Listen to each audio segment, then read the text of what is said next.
Okay, so today we're going to talk about words that have more than just four sounds in them. Because up until this point, we've only worked on words that have four sounds so you can tap them easily across your fingers.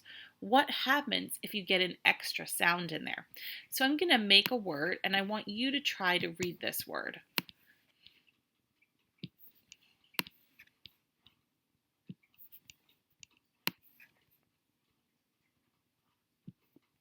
Okay, see if you can read what this word says.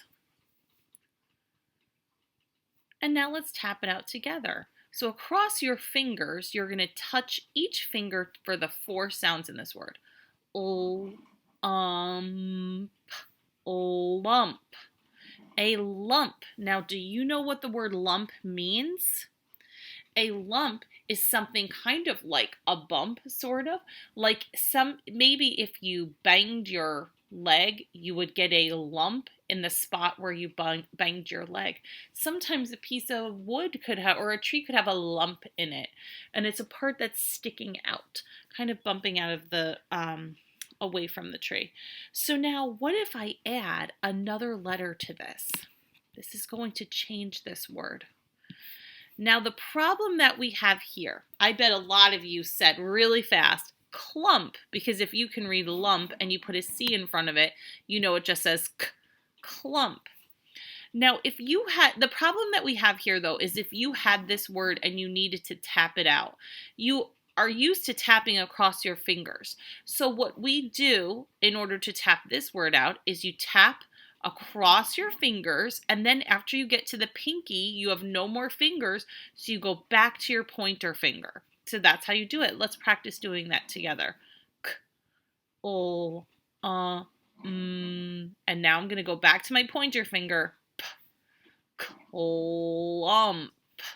Now, when you get to notice the digraphs and the consonant blends and things like that, sometimes you just say those kind of together. You know that CL, K-O. You might just say coal, because you're used to the sounds that they make when they're together. Let's try another word. So I'm going to put back or actually I don't need to put them back. I'm going to just delete my letters here. Let's try another word.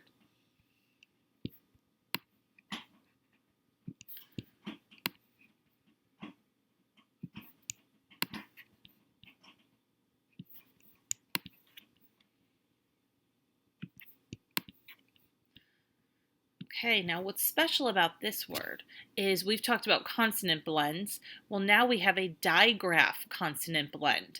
So that means that there's SH, which is a digraph, blending with an R next to it. So let's see what that sounds like. Imp, shrimp, shrimp. Now, when you see a blend with the letter R, a lot of times it's easy to just kind of say them fast together. Sure, sure, sure. Because I know that that's the sounds that happens when I blend these together. Sure, imp. And then when I'm reading a word, that's a fast way for me to do it if I'm used to it. If I need to, though, I could tap it out like we just did. Now, I think that many of you know what shrimp is. That is something that lives in the ocean, and we eat shrimp. You might even have that in a seafood salad. Okay, let's try another one.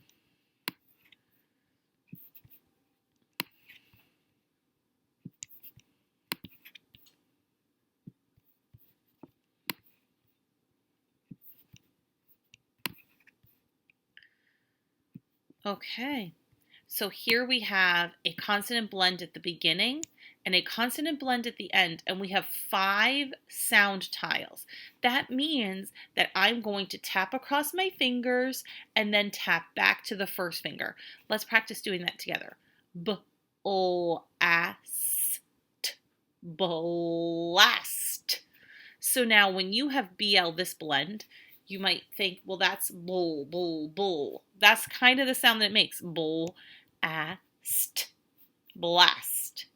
Okay, blast, like maybe a rocket ship when it blasts to outer space. Let's try one of these words now with with one of our welded sounds because we haven't worked on our welded sounds in a while. So let's put a welded sound in here. And now if you remember, the welded sounds we usually put down, so for this one we would put down 3 fingers to show that it is welded.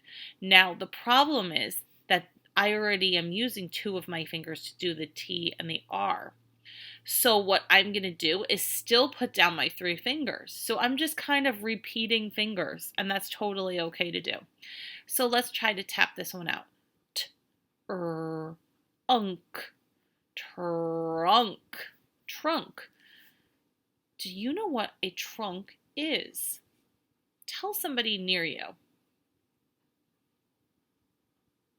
Okay, did anyone mention a part of their car, like the trunk of the car? Did anyone mention a trunk like a giant box type thing that you can lock and you can open up to put things in? You might have that at your house. You maybe mentioned the trunk of the car. And if you didn't mention anything, then that's okay because I'm describing it to you right now. So this word says trunk. Now you know that when you have a welded sound, they are all still making their sounds. It's just that they're so stuck together that it's hard to stretch it out. So that's why we tap them in one time. Okay, so today what we talked about is when you are working with words that have more than 5 sounds in them, you're going to tap across your fingers and then go back to the first finger so that you can continue tapping. You have a page in your word study packet that will give you a chance to practice working with words that have 5 sounds. Okay, good luck.